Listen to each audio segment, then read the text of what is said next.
I was walking through the IGA the other day when I came across this meat pie right here.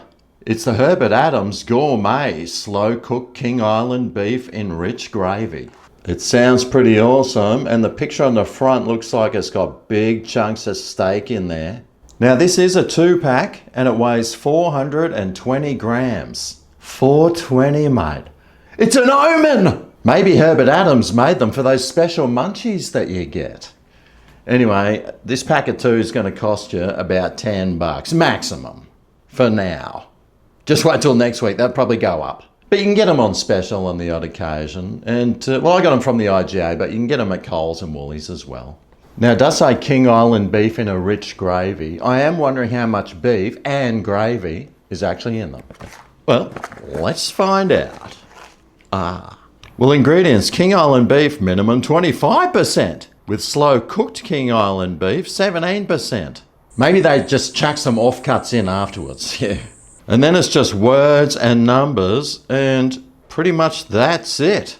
Now, if these are any good for us, the energy is 2,310 kilojoules. Whoa, 27% of your daily average intake. Which means you could eat like 3.5 of these pies every day to still retain a body. Like the old Grego. Protein's about 8.7%, fat 15%, carbs 23%, and sodium, well, it's going to have a lot more sodium when I do the tomato sauce test. Anyway, let's crack these out open out of the box and see what they look like. Right. Oh, okay. Rightio, well, I mean, they look all right. Not too bad there. Looks like the mouse in my car's already had a couple of hits at it, but anyway. Now, how big are these bad boys? Right. Well, they're 10 centimetres across with a circumference of about 33 centimetres. Woo-wee! Now, it says 420 grams on the front of the packet. Let's make sure it's correct weight. 403. Or maybe this might add some difference.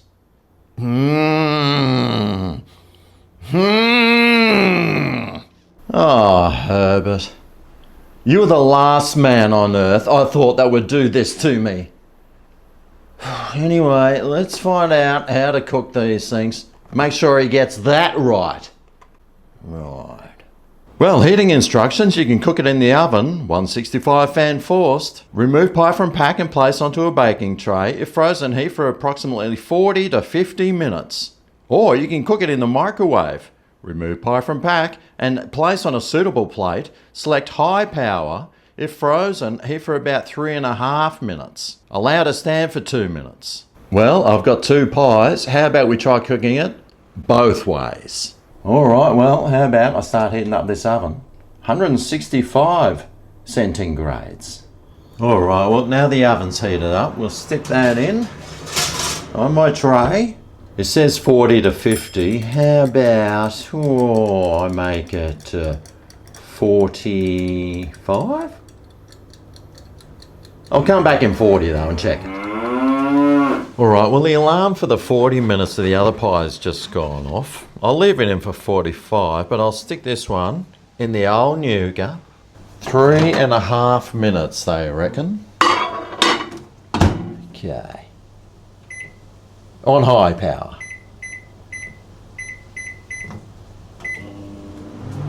Let's go. Alright, well, that 3.5 minutes is up. Ooh, and I gotta say, mate, this kitchen smells really nice. So let's bring this over to here. Right. And this pie's been in the oven for 45 minutes. Well, it's looking pretty good. Alright, I'll add that to the collection. Let's transfer them onto this nice cutting board here. And straight away I can notice the one done in the microwave has sunk in the middle a little. Got a bit softer, I think. And the one in the oven has kept its shape. Now, there is one other experiment I wanted to try. Let's reweigh these meat pies and see how much weight they lost from being cooked. Holy cow! 368 from 403? So they've actually lost 35 grams from being cooked. Isn't that amazing? Anyway, let's cut them open and see if they look anything like they do on the picture on the front of the pack. But how about first, I lift the lid on this one here. Just see what it looks like inside here. Okay, well there are a few nice chunks there. One straight away. The rest looks kind of fatty, but there's a few chunks there and it's looking all right. But let's cut the microwave one in half and suss it out. Whoa. And well, there are a few chunks of steak. There's one there and there's some there. But does it look anything like it does on the front of the pack? Well, if you thought it did, then you've probably got a seeing eye, dog. I don't even think he'd think it does. All right, well, it's time to try it. How about I grab a chunky piece of meat here? Hopefully it's nice, soft and tender.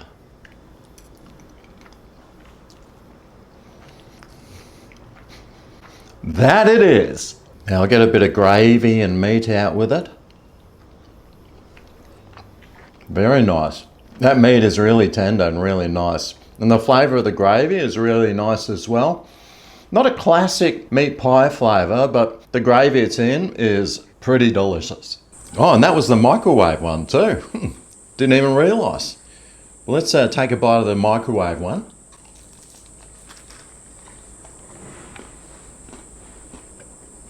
Wow, that crust has gone pretty hard, solidified, but at least it's crispy and it tastes pretty good. Now I forgot to try the pastry. Let's try a piece of this one here. Yeah, the pastry on it's nice. Slightly seasoned, a little buttery, pretty good. Okay, well let's try the other one, see if it tastes any better than the microwave.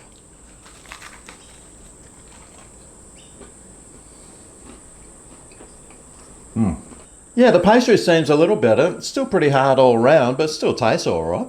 I was almost thinking that I preferred the microwave one. It tastes the same, but yeah, I think the oven one is better, but not by much. Anyway, there's one more test I need to do, and that's the tomato sauce test. All right, well, which one will I do it on? Maybe this one here? Maybe both. Maybe none, but it's too late now.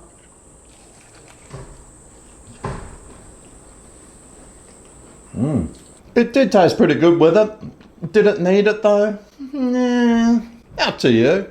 And what about some Worcestershire sauce in there? Give that a go.